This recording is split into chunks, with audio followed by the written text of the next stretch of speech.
ಇವತ್ತಿನ recipe mutton keema ಉಂಡೆ ಸಾರು. ಇಲ್ಲಿ ಒಂದು ಅರ್ಧ ಕೆಜಿಯಷ್ಟು ಮಟನ್ ಕೈಮಾ ಇದೆ. ಈ ಮಟನ್ ಕೈಮಾ ಉಂಡೆ ಸಾರಿಗೆ ಮಸಾಲೆಗೆ ತೆಂಗಿನಕಾಯಿ, ಚಕ್ಕೆ, ಲವಂಗ, ಸ್ವಲ್ಪ ಗರಂ ಮಸಾಲ, ಮೆಣಸು, ಹಸಿಮೆಣಸಿನಕಾಯಿ, ಶುಂಠಿ, ಬೆಳ್ಳುಳ್ಳಿ ಎಲ್ಲ ತಗೊಂಡಿದ್ದೀನಿ. ಇಷ್ಟನ್ನು ರುಬ್ಕೊಳ್ಬೇಕೀಗ. ಈ ಕೈಮಾ ಉಂಡೆ ಸಾರಿಗೂ ಕೂಡ ಇದೇ ಮಸಾಲೆ: ತೆಂಗಿನಕಾಯಿ, ಶುಂಠಿ, ಕಾಳುಮೆಣಸು, ಚಕ್ಕೆ, ಸ್ವಲ್ಪ ಸೋಂಪು, ಲವಂಗ ಎಲ್ಲ ಹಾಕೊಂಡಿದ್ದೀನಿ.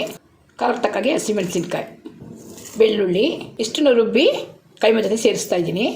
ಇನ್ನು ಉಳಿದಿರೋಂಥ ತೆಂಗಿನಕಾಯಿ ಮಸಾಲ ಎಲ್ಲ ಸಾರಿಗೆ ಟೊಮೊಟೊ ಸೇರಿಸಿ ರುಬ್ಕೊಳ್ತಾ ಇದ್ದೀನಿ. ಅದನ್ನು ಕೂಡ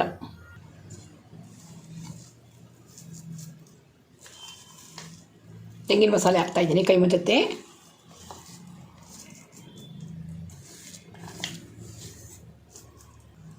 ಹುರಿಗಡಲೆ ಪುಡಿ,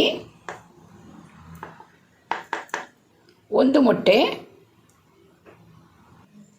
ರುಚಿಗೆ ತಕ್ಕಷ್ಟು ಉಪ್ಪು, ಅರಿಶಿನ ಇಷ್ಟು ಚೆನ್ನಾಗಿ ಮಿಕ್ಸ್ ಮಾಡ್ಕೊಳ್ಬೇಕು.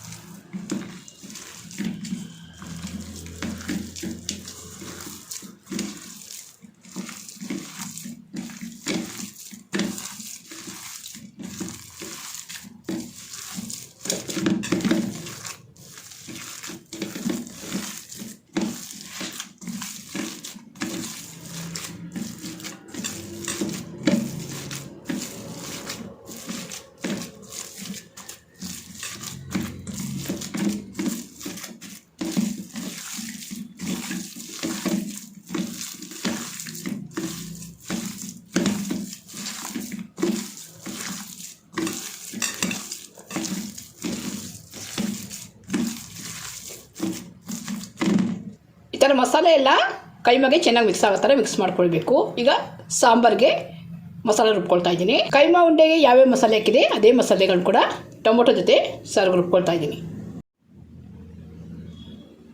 ಒಂದು ಪಾತ್ರೆಗೆ ಒಂದು 2 ಸ್ಪೂನ್ ಅಷ್ಟು ಎಣ್ಣೆ, ಎಲ್ಲ ಕಟ್ ಮಾಡಿದಂಥ ಈರುಳ್ಳಿ,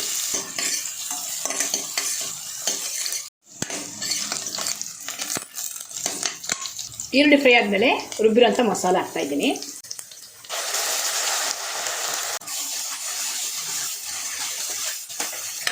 ಮಸಾಲೆ ಇರೋಂಥ ಹಸಿ ವಾಸನೆ ಹೋಗಬೇಕು, ಅಲ್ಲಿವರೆಗೂ ಹುರ್ಕೊಳ್ಬೇಕು. ಮಸಾಲೆ ಇರೋಂಥ ಹಸಿ ವಾಸನೆ ಹೋದ್ಮೇಲೆ ನೀರು ಹಾಕ್ತಾಯಿದ್ದೀನಿ. ಸಾರಿಗೆ ಎಷ್ಟು ನೀರು ಬೇಕೋ ಅಷ್ಟು ನೀರು ಹಾಕ್ತಾಯಿದ್ದೀನಿ. ಹಾಗೆ ಇದಕ್ಕೆ ಅಚ್ಕಾರದ ಪುಡಿ ಸ್ವಲ್ಪ ಮಿಕ್ಸ್ ಮಾಡಿ ನೋಡಿ ಮತ್ತೆ ಅಚ್ಕಾರದ ಪುಡಿ ಹಾಕ್ಕೊಳ್ಬೋದು ಖಾರಕ್ಕೆ ತಕ್ಕಾಗೆ.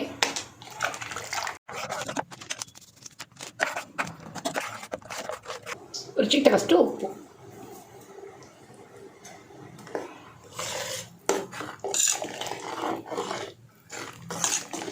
ಒಂದು 3-4 ನಿಮಿಷ ಚೆನ್ನಾಗಿ ಕುದಿಸ್ಕೊಳ್ಬೇಕು. ಸಾರು ಕುದಿ ಬರೋಷ್ಟರಲ್ಲಿ ಉಂಡೆಗಳು ರೆಡಿ ಮಾಡ್ಕೊಳ್ತಾ ಇದ್ದೀನಿ.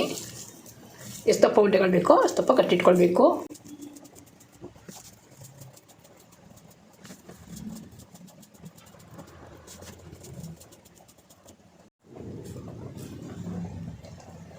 ಸಾರಲ್ಲಿ ಬಿಡ್ತಾ ಇದ್ದೀನಿ.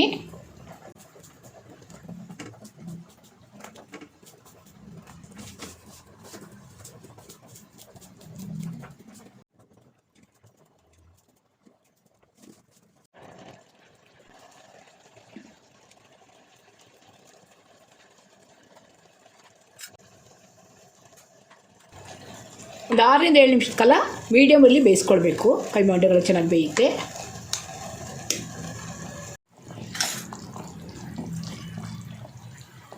ಕೈಮಾ ಉಂಡೆಗಳೆಲ್ಲ ಚೆನ್ನಾಗಿ ಬೆಂದಿದೆ. ಒಂದು 5-6 ನಿಮಿಷದ ಕಾಲ ಕೈಮಾ ಉಂಡೆ ಸಾರು ರೆಡಿಯಾಗಿದೆ. ವಿಡಿಯೋ ಇಷ್ಟ ಆದರೆ ವಿಡಿಯೋ ಲೈಕ್ ಮಾಡಿ, ಶೇರ್ ಮಾಡಿ, ನಮ್ಮ ಚಾನಲ್ನ ಸಬ್ಸ್ಕ್ರೈಬ್ ಮಾಡಿಕೊಡಿ. Thanks for watching.